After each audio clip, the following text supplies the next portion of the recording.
Կուզեմ նաև նշել, թե ձայնամեկուսացման ինչ տիպեր են լինում։ Ձայնամեկուսացումը ելնում է օդային աղմուկից եւ ելնում է հարվածային աղմուկից։ Շատ դեպքերում, առավել եւս մեր նորակառույցներում, որտեղ մոնոլիտ կառույցներ են, իսկ մոնոլիտ կառույցները, քանի որ խիտ բետոն է, մոնոլիտ կառույցները առավել եւս հարվածային ձայնի մասով շատ զգայուն են։ Դրա համար մենք բոլորին խորհուրդ ենք տալի առաջնահերթ, նույնիսկ եթե պատը ձայնամեկուսացում չեք անում, առաջնահերթ անեք միջարկային ծածկի ձայնամեկուսացում։ Որովհետև պատի հարցը ռեմոնտից հետո էլ գոնե ինչ-որ ձև լուծել հնարավոր է, բայց միջազգային ծածկի հարցը ռեմոնտից հետո արդեն բացառում է լուծում։ Իսկ միջազգային ծածկով անցնում է հարևանի ոտերի ձեները, ելնում է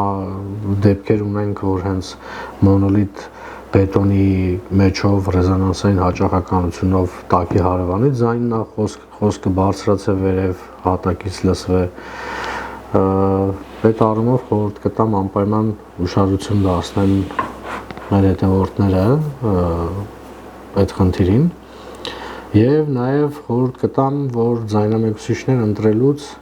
անպայման լավ ուսումնասիրեն, թե ինչ են ընտրում, որովհետեւ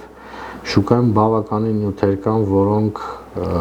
որոնց վրա տվյալներ կա գրած, բայց իրականում իրանք չեն համապատասխանում այդ տվյալներին կամ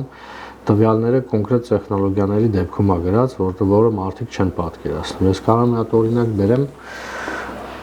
ցանկացած հանքաբամբակ, կապ չունի ինչ հանքաբամբակ կլինի, երբ որ վերցնում եք, հանքաբամբակներ կան, որ տուփի վրա գրած է օրինակ 45 կամ 50-55 դեցիբել ձայնամեկուսացում։ Իրականում ըստ ֆիզիկայի հանքաբամբակը չի կարող 55 դեցիբել ձայնամեկուսացում ունենա։ Ինչ ուզում անի, այդ 5 սանտիմետրով չեք կարող այդքան ձայնամեկուսացում անել։ Բայց երբ որ դուք սկսեք ուսումնասիրել արտադրողի կայքը կամ իրանցից ուզենաք գծագրային տվյալ, թե կամ լաբորատոր չափում, թե ոնց է այդ 55 դեցիբելը ստացել կամ 50-ը որ գրել է վրա, կտեսնեք, որ կոնկրետ կոնստրուկցիայի դեպքում է, այսինքն կարող է լինի գիպսեստվարաթղթի պատ, երկու կարկասով, ամեն կողմից երկու հատ գիպսակարտոն, մեջը այդ հանքաբամբակից երկու տակ լցրած, հանգույցները սաղ մշակած, ձայնամեկուսիչ սիլիկոններ օգտագործած, այսինքն այդ ամբողջ պատը կարող է կազմի 55 դեցիբել։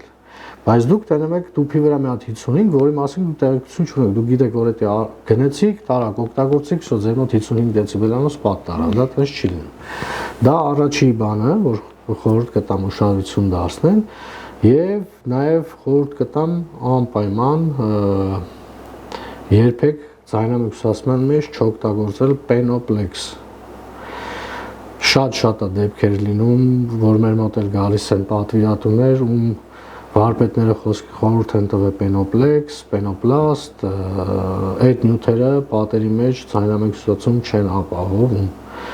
Նույնիսկ եթե պենոպլեքսը վեկալ եք մատով իրան, երբ որ կտացնում եք մյուս կողմից տեսնում եք ինչ ձայն է գալի, դա արդեն հերիք է, որ ինքը չի կարող ձայնամեկուսացում անի։ Ինքը անում է ջերմամեկուսացում։ Իսկ ձայնամեկուսիչը պետք է լինի խիտ ծանր նյութ, այսինքն երբ որ դուք պատ եք կառուցում, ձեր